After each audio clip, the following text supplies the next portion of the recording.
जय माताजी। राम राम सौ मित्रों ने। मित्रों, अमारी YouTube channel super Gujarati story में तमारुं हार्दिक स्वागत करीए छीए। मित्रों, आजना विडियो में आपणे जाणीशुं श्राद्ध विषे।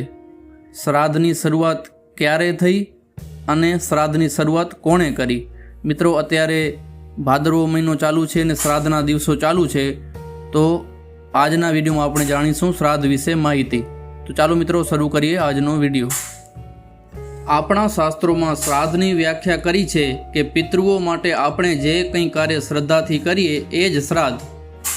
શ્રાદ્ધમાં શ્રદ્ધા હોવી જરૂરી છે. મનુષ્ય માત્ર ઉપર મુખ્ય 3 પ્રકારના ઋણ હોય છે: દેવ ઋણ, આચાર્ય ઋણ અને પિતૃ ઋણ. શ્રાદ્ધનો ભાવ એ છે કે પિતૃઓને આપણે સાચું શ્રદ્ધા સુમન સમર્પિત કરીએ, અને આ જ શ્રદ્ધા સુમન સમર્પિત કરવાનો ભાવ શ્રાદ્ધમાં છે. શ્રાદ્ધની જે પરંપરા છે એ સૃષ્ટિના આરંભમાં બ્રહ્માજીએ શરૂ કરી હતી. મહાભારત શાંતિ પર્વના દાન ધર્માનુશાસન પર્વમાં પણ શ્રાદ્ધનો મહિમા વર્ણવ્યો છે.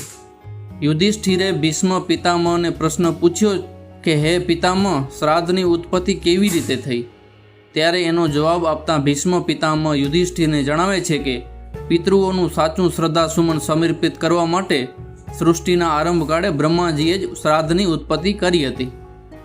શ્રાદ્ધની જે વિધિ છે એ પણ બ્રહ્માજીએ જ સૌ પ્રથમ સૃષ્ટિલોકમાં પ્રચલિત કરી છે. બ્રહ્માજીએ સૃષ્ટિલોકમાં ઘોષણા કરી કે પિતૃઓને પિંડદાન શ્રાદ્ધ દ્વારા આપી શકાશે. એ પછી મૃત્યુલોકમાં સૌથી પહેલું શ્રાદ્ધ નિમિ રાજાએ કર્યું છે, અને ત્યારથી જ આ શ્રાદ્ધની પરંપરા પૃથ્વીલોક ઉપર ચાલી આવી છે. શ્રાદ્ધ દેવલોકમાં પણ થાય છે અને મૃત્યુલોકમાં પણ થાય છે. વળી અમુક તિથિઓમાં એના સમયે શ્રાદ્ધ કરવાનું વિશિષ્ટ ફળ છે, જેમ કે ભાદરવા માસ આખો મહિનો કે જેમાં શુક્લ પક્ષ એ દેવોનો અને કૃષ્ણ પક્ષ એ પિતૃઓનો ગણાય છે.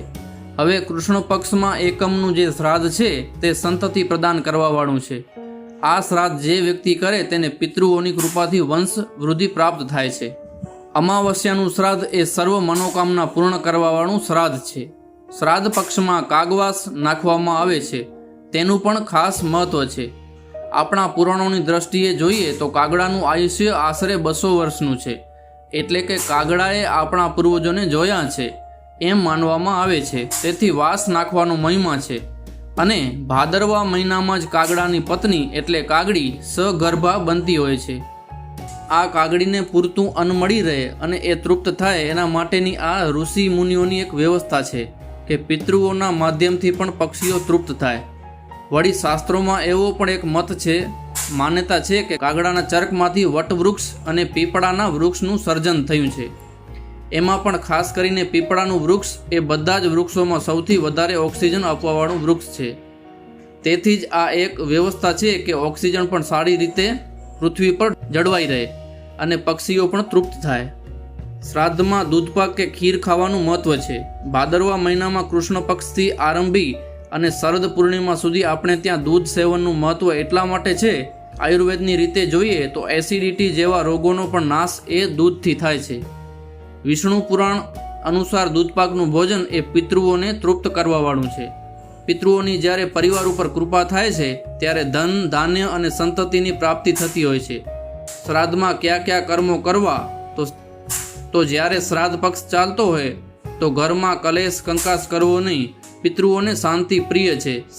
શ્રદ્ધાયુક્ત થઈ પિતૃ તર્પણ કરી આપણે પિતૃઓના આશીર્વાદ મેળવી આપણા જીવનને કૃતાર્થ કરીએ. ધર્મસિંધુમાં એમ કહેવામાં આવ્યું છે કે શ્રાદ્ધ કરવાથી 2000 વર્ષ સુધી પિતૃઓને સદતિ પ્રાપ્ત થાય છે.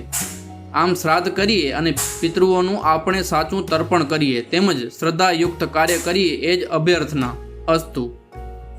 તો મિત્રો, આજનો વિડીયો અહીં પૂર્ણ કરીએ છીએ. વિડીયો તમને કેવો લાગ્યો? વિડીયો પસંદ આવ્યો હોય તો વિડીયોને લાઈક કરી દેજો. મળીશું એક નવી સ્ટોરીમાં નવી વાત સાથે. ત્યાં સુધી સૌને જય માતાજી. રામ રામ.